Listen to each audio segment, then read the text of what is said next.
Hi, I'm Dr. Gemma, and welcome back to Cognitive, the Knitting Psychology podcast. Cheerfully and somewhat irregularly in business since 2008.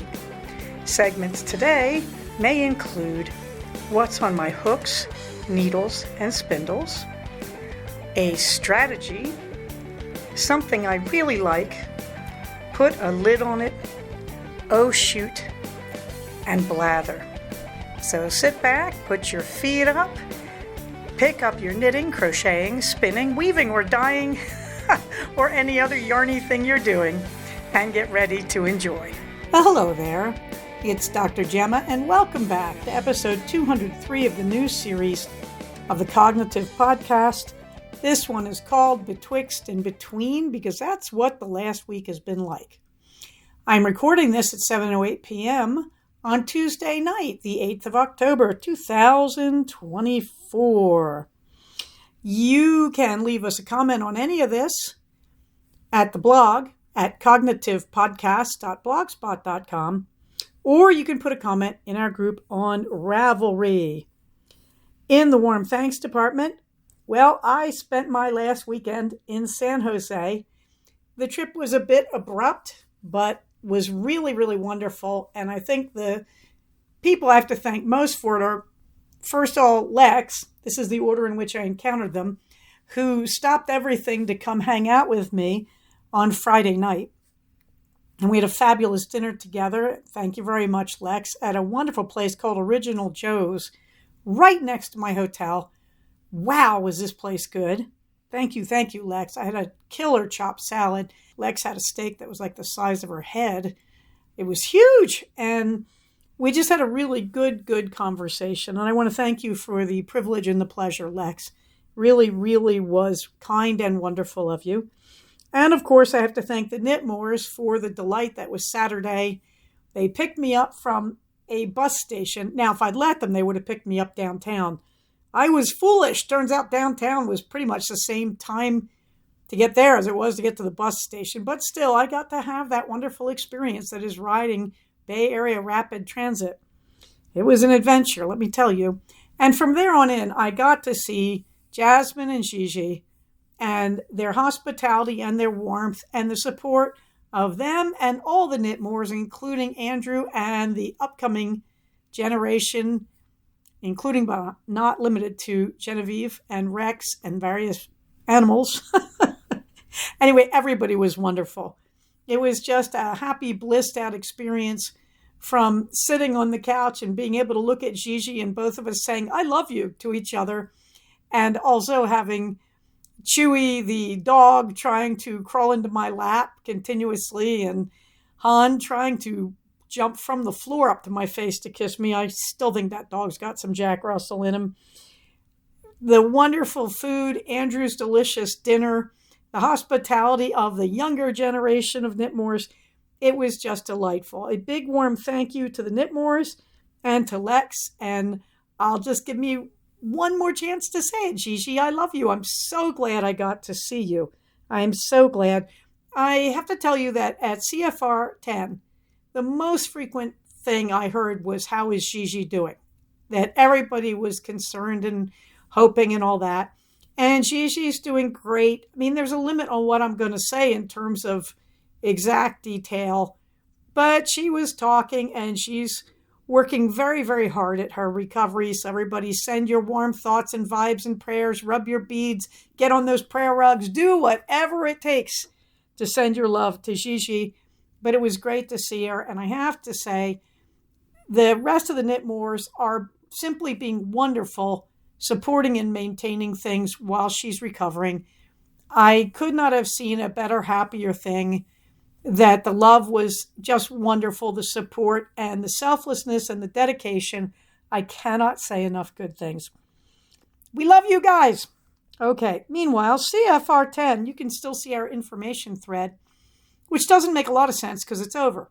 However, when yours truly gets used to having her life back again after the last crazy 3 weeks, I will be starting the CFR 11 retreat information thread over on Ravelry. What you need to know now, it is scheduled for October 11th, 2025. This is a bit of a one-off. We are normally going to do them on the third weekend of October, not the second weekend. But I found out this time, as I've always known, I can't do this without Loretta 1031, my good right hand. And so she would be unable to make it this year. And let me tell you, we are not doing this without Loretta, man. If I want to run mad and screaming into the night, it would happen if I tried this without Loretta. She's the girl on the spot. She lives close to me, and she was there for me, as so many other people were at CFR 10. But Loretta, no, we're not doing this without her. So October 11th, 2025, mark your calendars. What is on my hooks and needles? Nothing finished. No big surprise there. And the stash toss is currently at 42 in versus 49 out because I did adopt those 10 little skeins of super bulky. Good news, those babies are going to go fast because I'm making emotional support chickens out of them. And I got a good start on the first one, currently being called Cognitive, the chicken. Although the word Bella keeps going into my head when I look at her, and I think she's a hen, really not a cock. But anyway, I am working on Cognitive the chicken. This is a really easy crochet. There are 1,000,001 emotional support chicken patterns on Ravelry, knitted and crocheted. This is one of the nicer crocheted ones. She's got her eyes, but you can't really see it in the dark yarn there. But as you can see, she is a beautiful, beautiful, super bulky Alessandra Filati, it's called. It is wool. And she's gorgeous, and she is loverly. She's absolutely lovely. And you can see her sitting on my tablet computers. I am also working on the 10 square bag. You may remember that. I think I talked about that last episode where I saw the terrific 10 square bag that the LA Spinning Guild made for Steffi Joe to commemorate her relocation eventually to Northern California. And I saw it, and I was so inspired by it that I came home and I found this bag of squares that I have had since, are you ready for it, 2009. And there's also 2 full skeins of DK acrylic baby yarn in there that is color coordinated with these squares. There's 25 of the squares total. So you bet, I pulled those things out and I start recreating that bag. Like the minute I got home, I started recreating that baby. It's coming along very nicely, I'm happy to say. And I don't have a specific pattern. I just have pictures of the bag Steffi Joe had. Now, her bag was going to be smaller than mine. Hers looked like they were 4 to 6 inch squares. I'm not even sure. I didn't measure them. These squares are 8 inches. So this should be interesting. But anyway, you can see the beginning there. The pink at the bottom is going to be the very bottom of the bag. Those mixed color tiles will be the sides. And you just clip the top part together and you do triangle gussets up the side in single crochet to make the sides of the bag. Really, really nice, fun, and satisfying pattern. Meanwhile, over in Woobles land, I'm still working my way through the 2023 Halloween series of Woobles, because in 2024 they released Beetlejuice, and I haven't touched those yet. I don't know if I will. I like Beetlejuice, but the Woobles and Beetlejuice don't really inspire me. But I really like the previous series. So you can see this week I got onto the Little Pumpkin. So there is my collection of Halloween Woobles so far, all the big ones. Luna the Bat. I'm going from left to right in the picture. I have 2 versions of Salem the Cat. The first one is black, and that's Minerva, of course. And then you can see the white is Snooky the Ghost. And, of course, there's Steve the Frankenstein Monster, and a candy corn, and the brand new pumpkin. Then I realize I have Snoopy. So there's a picture of Snoopy staring hopefully at the pumpkin, waiting for the rising of the great pumpkin. Stare on, my friends, stare on. Meanwhile, on the plane to and from San Jose, I worked on the first Yule sock. And the interesting thing is I never got 7 inches done. If you can believe this, I didn't fly that long. I mean, you're only in the air for about 40 minutes between the 2 cities of Burbank and San Jose, which was lovely for me. But I did get almost there, almost to the waist yarn for the heel. Meanwhile, I also left on my desk unloved the Fairy God Ferret, which is the ferret I was crocheting that's slowly morphing to the Fairy God Ferret because I have a friend on Reddit who calls me that. And the Franken socks. I am actually on the foot of sock number 2, which is very exciting. I like the Franken socks. These were the still board socks, I think I was calling them, and realized these are my 2024 Halloween Franken socks, and they're just coming along nicely. The Lakeside cardigan and Vestiary 24 got no love this week, but when the weather cools down, they certainly will. No spinning, so let's get on to a strategy. I'm going lickety-split today. Well, actually, I was looking at Not the Worst Cleaner, who I follow on Instagram. She's in Halifax, Nova Scotia, and I think I've talked about her before. I find it fascinating that she does TikToks and Instagram vids of herself doing these deep cleanings on seriously dirty homes that are lived in by seriously clinically depressed people. And she just thinks you have to go in and do this for depressed people periodically, which when you see the houses she's cleaning or the apartments, you'll know why she thinks she has to do it. Because if you're so depressed that you're hoarding trash, it's going to be pretty hard to get you in the midst of your depression to do anything about it. So she's trying to give them a fresh start. She does often do repeats that some people just simply don't get the habit of cleaning up after themselves. And that's a level of depression in the home that I haven't had to address, and I'm happy about that. It's a very challenging thing. It's related to hoarding. It's related to a lot of feelings of insufficiency and lack of safety. Anyway, she has some printables on her bio in Instagram, and I adopted them.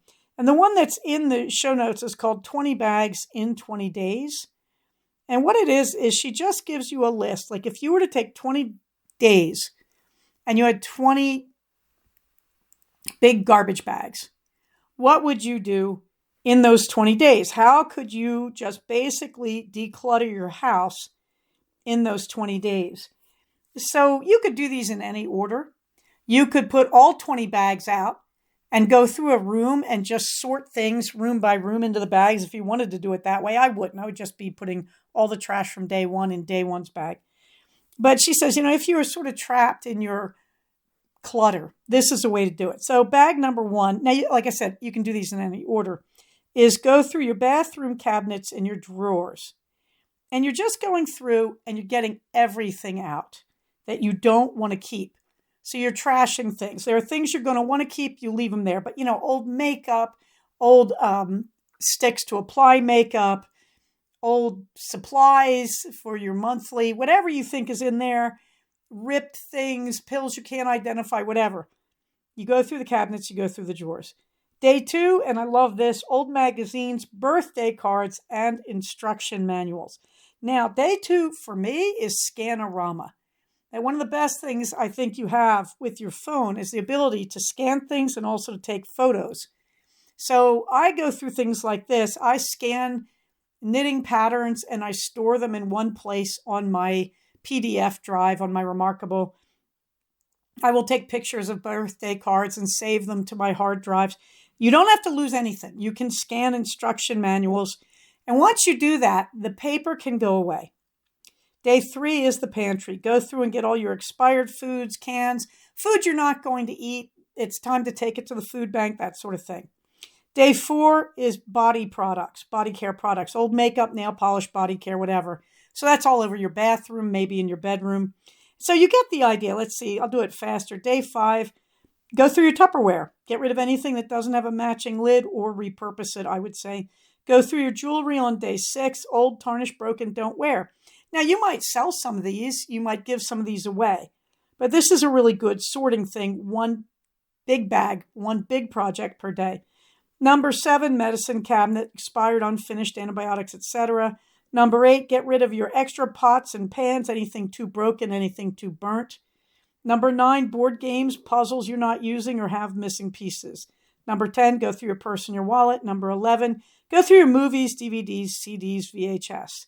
Which, again, there's a lot of resale potential there. Number 12, go through all the shoes, the old ones, the ones you don't wear or the ones that don't fit anymore. Number 13, go through your batteries and get rid of the ones that you need to get rid of and store them in a safe way where you can access them and identify them. Number 14, go through your socks, any socks that don't match, any socks with holes. Now, my take on that would be mend them if they're mendable, if they're not too worn through. And I wear unmatched socks. I actually keep them around. I match them with new partners, and I'll do something to identify them. Like I'll put one stitch in a red yarn right at the top to show these are the red unmatched socks. I'll have one stitch in a blue yarn, things like that. They don't last very long. When I have unmatched socks, to be honest, I usually get to wear them a lot and they wear through. Okay, because I believe in recycling and upcycling. I don't believe in just tossing out if you can avoid it. Number 15, go through all your cords. This will be a big one for me this month. Number 16, go through your cups and glassware, your water bottles, get rid of the extras, give them away, whatever, and take out any cups that are broken or missing in any way. Number 17, go through your towels and work on the towels with holes or stains, repurpose them as household cleaning rags, whatever. Let's see, number 18, go through all those random boxes. And, the ones you got with your iPhone and you said, that's a great box, and you store it. Get rid of it.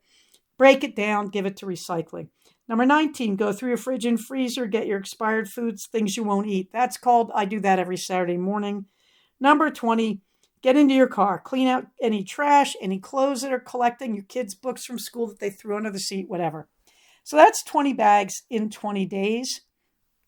And I just think it's a really good idea. Would I do all of it exactly this way? No, I wouldn't. Who cares? It's just a starting point when you feel overwhelmed by clutter, which I do. I came home and realized my house is very cluttered, and I've let the last 6 weeks go by working on my various projects, the races, the trip to San Jose, CFR, and I just gave myself a pass on cleaning and fixing things. Well, that's over. So I'm looking for ways to declutter. Oh, shoot. Well, I ran the Rock and Roll San Jose 5K. Heat wave, black asphalt. And now I'm thin. So people keep thinking I really am a runner because I look so thin. I look like I could marathon now.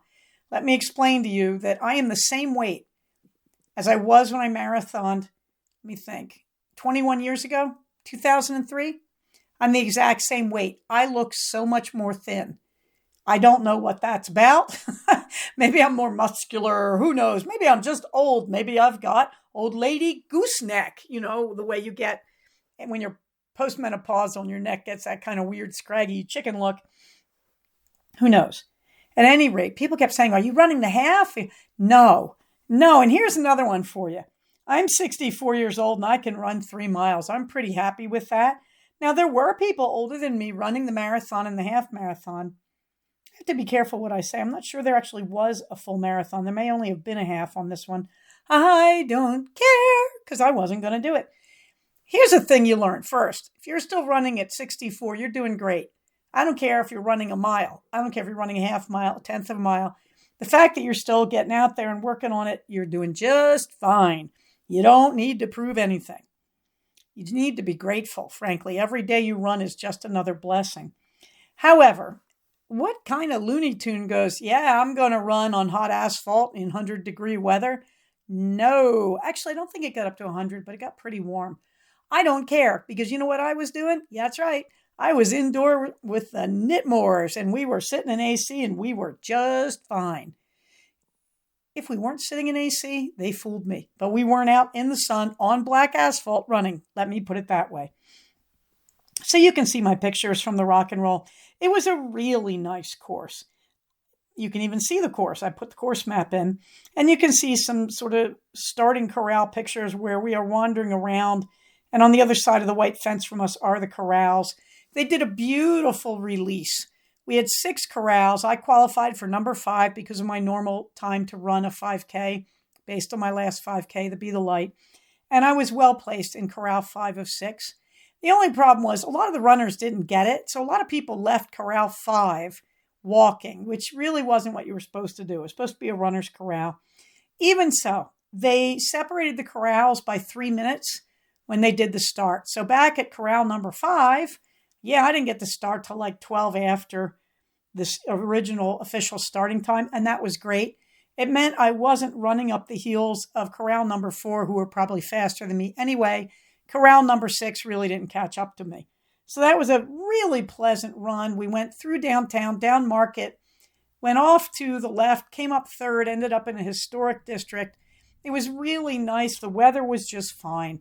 It was high 60s when we started, low 70s when I finished. It was very, very doable. And so you can see a picture of me in my hotel room wearing my starting medal. I'm wearing the Be the Light race shirt because that is runner's cachet. You don't wear the shirt they give you for today's race. You wear your most recent race shirt. That shows your experience. That, my friends, is runner's cachet. All right, and you can see my finish line pics. There's two of them, one that actually has my time. I believe I beat my time from the last one, the Be the Light up in Newhall. I believe I beat it by about a minute, which is nice. I'm still running like 13 point something or other miles, minute miles. I'm very happy about that. I maintained a really nice steady pace. I did get it down to 11-minute miles on the second mile, I think. And I think that was more that I was just trying to settle in and find my speed, because when I'm running on the trails and the hills and the broken asphalt up here, I'm happy if I'm doing 15-minute miles because the terrain is very difficult. And so when I'm on asphalt, I'm not really sure how fast I can push it. I felt pretty done at the end of this race. I was getting tired on mile 3, so that seems to be where I am. So I'll shoot. It was a really nice run up in San Jose. I think the rock and roll people, that's who ran this. I ran the rock and roll marathon in San Diego in 2003. It was a disaster. It was really badly run. Well, they've certainly fixed all that in the last 21 years. Let me tell you, the 5K was beautifully run and organized. The course was well laid out, well marked, well planned. Lots of volunteers, water where you needed it. Just really, really good job. Assuming they ran the half marathon and the 10K that way, I would really recommend this race. A little pricier than most, but a lot of merch. They're drowning in merch they try to sell you. They even had special bib boards for the race, which I almost bought. I kind of regret not buying the rock and roll ones. Bib boards are these 4 little pins. They don't pierce your shirt. So you use them to attach your number bib to your shirt. It just pushes through the hole in the bib and then through your fabric, and there's a little ring to put on the back that sticks on and holds your bib on. Just believe me about this. All right. Upcoming, you can see my upcoming races, which I'll mention again when I get to the calendar. In the fluffy books, nothing new. I'm listening to the last chapters of These Old Shades by Georgette Heyer. At night, I'm really deeply enjoying it. Gender bending, 1940s style. And you can go charging in and say, okay, English white girl writing this novel, very classist, no denying that. But she's writing this in the 40s as a Regency novel. Oh no, the heroine may be base-born, But even so, she's trying to do some interesting gender bending stuff. And you can see she's really struggling with it. She's always on the edge of this could be a dirty old man chasing a teenager story if she's not careful. And it's just very interesting because by the end of it, she's really pushing the emphasis onto the child abuse that set up this whole situation to begin with. It's an interesting thing. It's watching somebody in an era where gender bending isn't really allowed, trying to do it anyway. And it's just an interesting thing from its time is the most you can say about it. Okay, something I really like. Okay, on the iPhone, you can track an airplane. Boy, is this nice. Here's what you do. And I learned this from Tech Girl Jen on Instagram. I want to pass it along. Let's Do This also had this on Instagram at one point. What you do, you go into your messages and you message yourself. And what you do is you write the airline and the call number of your flight. So I said Spirit Airlines NK1975. And it will make a link and it will send it to you. And you get this link. And when you hit the link, there's a short menu. It's got 2 things on it. I don't even know what the second one was because all I care about is the first. The first one, you can see a picture of it. When you hit that link, you see that picture that I show you in the show notes where they show you the predicted flight path. They show you the origin airport and the final airport. They show you the predicted departure and arrival times. And they do adjust it throughout the flight, or if there's any delays, they do that. And as you get closer to the flight, they will also tell you what gate you're in. If you know your airport, that'll also tell you what terminal you're in. So this is a really nice service because you can get this and then you can hit the link, take a screenshot of the picture you get and send it to your loved ones repeatedly as many times as you want. So they know what your flight is, where it's coming from, where you're arriving, all that stuff. It even will tell you the baggage claim number when you land. It's a pretty neat thing. Do they do this on Android? I so far have been told they do not. I have to say Android, to be honest, is usually a little more advanced than iOS, than Apple is on some of these things. So I'm kind of surprised if this isn't on Android, but so far I haven't seen it. So if you're on Android, you might want to see if this is possible. But the airplane tracking on the iPhone, this is a really great thing.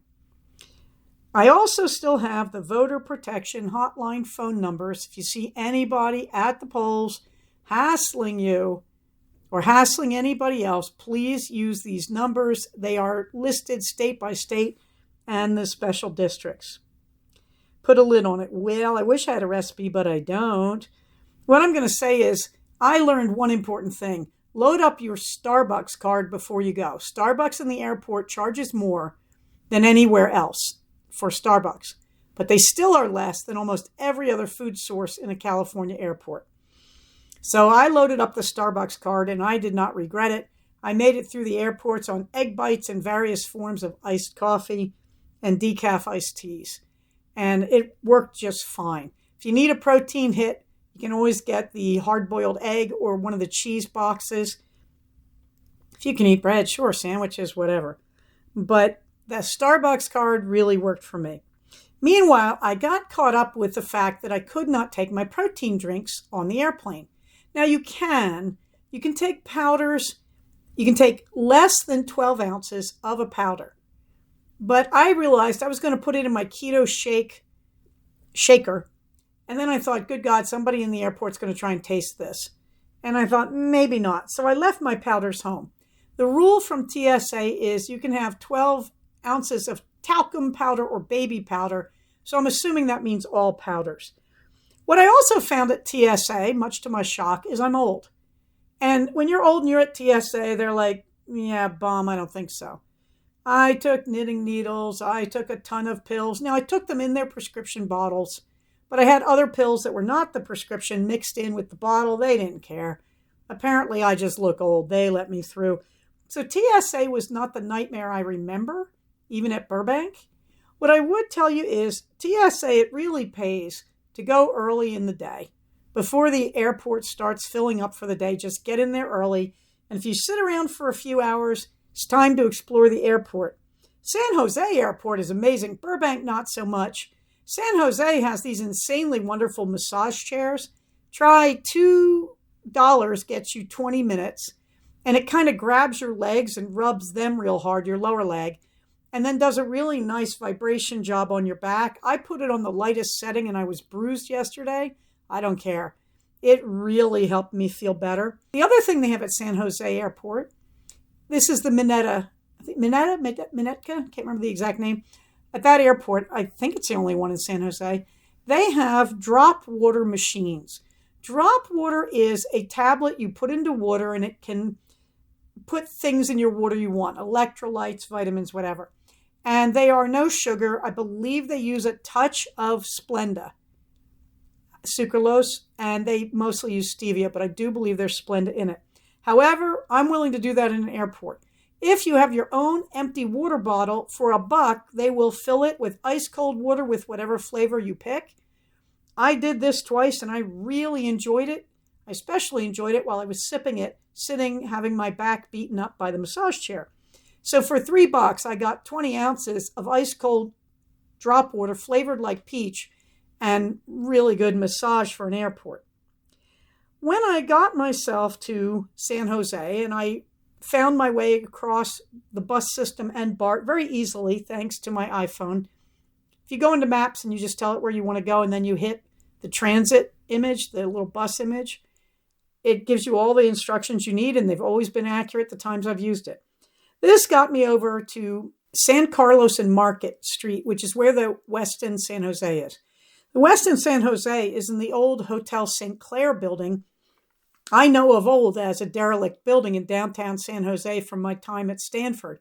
Ooh la la, they renovated it. It is beautiful. Strangely, and put a lid on it. I gave you the pictures. The first picture you see is their lobby and just general meeting area. And you see that big library table? It's like you're in the British Library or something. It's beautiful. And then the next one is the very front entryway with its round circular seat for waiting for people. This place was great. My favorite, of course, is the third picture. See that long, long, long corridor? Yeah, it's not. It's actually a mirror at the end.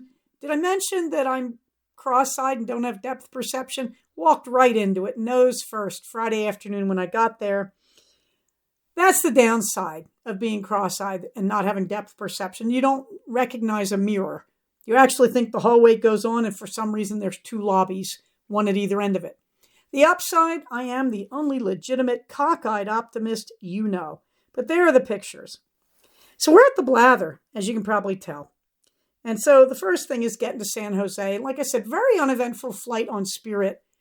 They did that pretty well. The only thing I would say about Spirit, they lure you in with a cheap flight price, but that's for you and a personal item. Then they start hitting you with all the extras. So if you want to carry on, another $100 for each flight. If you want anything to drink, another $50. If you want in-service web, $9 for the simple and $18 to stream. You know the simple's going to be worthless, right? $18 each direction. If you want to carry on, $126. By the time you're done with this and you're trying to have a flight you would get on Southwest Air, oh boy, are you paying a lot more than Southwest. But it did go off very well, except for that nosebleed that I got about halfway there. And I got to watch everybody, the guy in the seat next to me and the stewardesses. I watched everybody just ignore my plight. Finally, one stewardess said, do you want a handkerchief or a Kleenex? And I'm like, yes, because I was using a handkerchief. And actually, it went fine after that, but I did get my own personal biohazard bag because they weren't going to touch anything I touched. And there was no way I could convince them that I'd washed my hands, that the blood never touched me. Yeah, no. So there's my personal biohazard bag in the show notes. I'm rather proud of that guy. And then, as I've told you, I got to meet up with Lex, and I'm so grateful because we did not get enough of each other at CFR 10. And so once again, thank you, Lex. I've told you about the 5K. Now, the 5K happened for a very simple reason. My goal was not to disrupt the Knitmores. I did not have an accurate idea of where they all were. I'm not going to describe that. I thought the two houses were filled up and I would be one too many. So I figured, okay, I'm going to get a hotel. And then I realized I'm going to have to run at least one morning while I'm there. And that's where I realized, good God, there is a 5K that literally starts out the front door of my hotel at 7:30 on Saturday morning. And it's got a nice shirt. That's how I got enrolled in the rock and roll.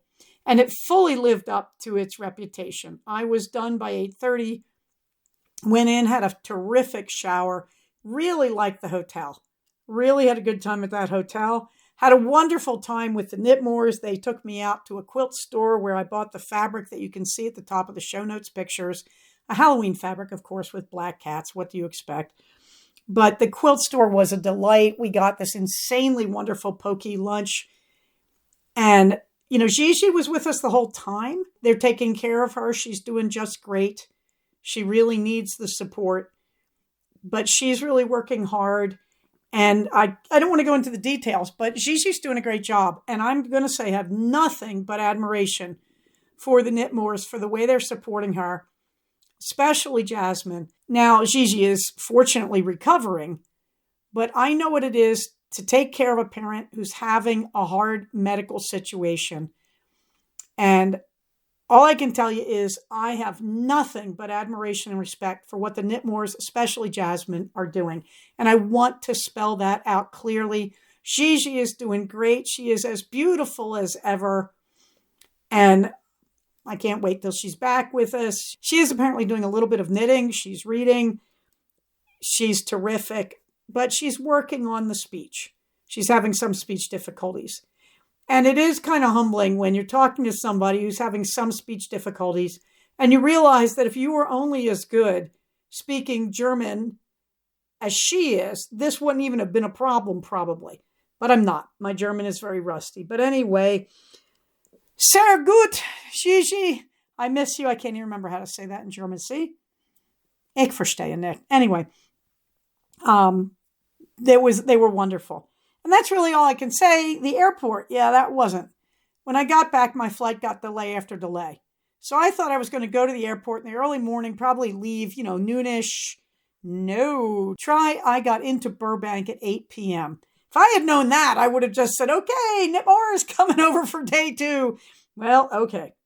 Meanwhile, the community resources are the ones you know and love. And of course, we have our list of CFR 10 sponsors, and they were all sensational. I cannot thank them enough. I'm just going to read them in the order they're in my show notes. Nanette Wake, who sent us just beautiful gifts, beautiful things for the goodie bags that we just distributed, beautiful samples and tea bags, candy, and little clips, little stitch markers, and Cutiful Yarns, who, alas, is no longer dying, which I regret because I think she's one of the best I've run into. But she sent us this fabulous, fabulous door prize. Rachel Roth, alias Wishful Knitting, sent us incredible little needle stoppers for knitting needles and sent me some real goodies. And yes, I'm using them right now. The one that's a yarn basket with a cat's head sticking out of it. And Laser Sheep and Oink brought their goodies, and we had a wonderful time. Lisa Souza was not able to make it, but she has retired now, and she is still in business, and the link is in the show notes.